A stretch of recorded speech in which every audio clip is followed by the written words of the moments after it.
Did you know that the 10 Commandments predict the second coming of Jesus Christ? And hidden in the fourth commandment is a clue that possibly leads to Jesus and his second coming. In addition to this, Paul also maps out how the second coming of Christ will unfold in 1 Thessalonians 4 by mentioning these 5 things that are foreshadowed in the exact blueprint back when Moses received the 10 Commandments in Exodus 19 and 20. What's mentioned are lightning, trumpet, God coming down, believers going up, and meeting in the clouds. I've been a Christian my entire life and I never noticed these patterns.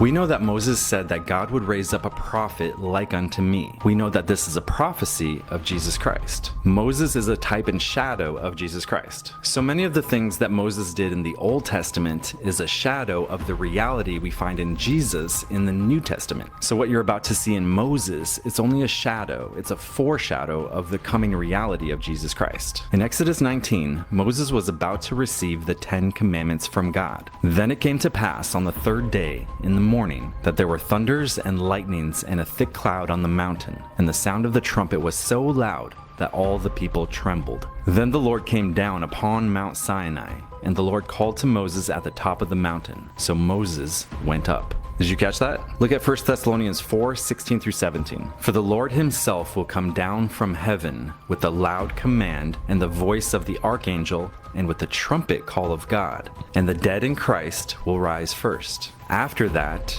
we who are still alive and are left will be caught up together with them in the clouds to meet the Lord in the air. So look at the things Paul mentioned. Trumpet, God coming down, believers going up, and a meeting in the clouds. So let's connect these two passages together. Okay, so in both passages, we have the sound of the trumpet. Right here, it's connected to the very loud trumpet blast in Exodus 19. Then we have the Lord himself will descend from heaven. And here we have the Lord coming down on Mount Sinai. And here we have believers going up. They will be caught up together. And here in Exodus, we have Moses went up. And finally, it's meeting with the Lord in the clouds, right? So here in Exodus, there was a thick cloud on the mountain where Moses met with God.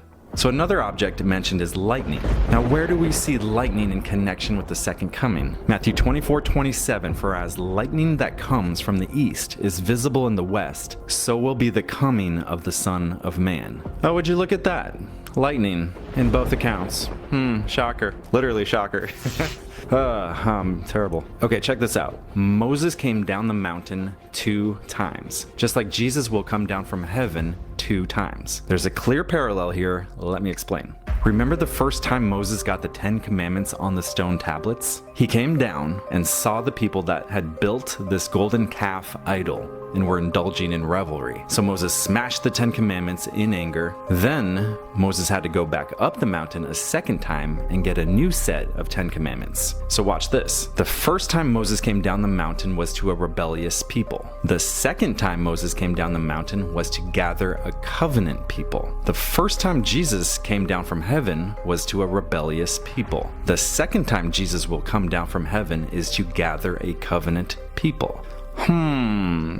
I don't know, could just be coincidence. Also tucked away in Exodus 19 is a verse that says, and the Lord said to Moses, go to the people and consecrate them today and tomorrow. Have them wash their clothes and be ready by the 3rd day. Because on that day the Lord will come down on Mount Sinai in the sight of all the people. So they washed their clothes and made them clean and pure. Now this also connects to the end times in Revelation 7:14. And he said, these are they who have come out of the great tribulation. They have washed their robes and made them white in the blood of the Lamb. Revelation 19:8 says, fine linen, bright and clean, was given her to wear. Fine linen stands for the righteous acts of God's holy people. Lightning, trumpets, pure clothes, God coming down, believers going up, meeting in the clouds.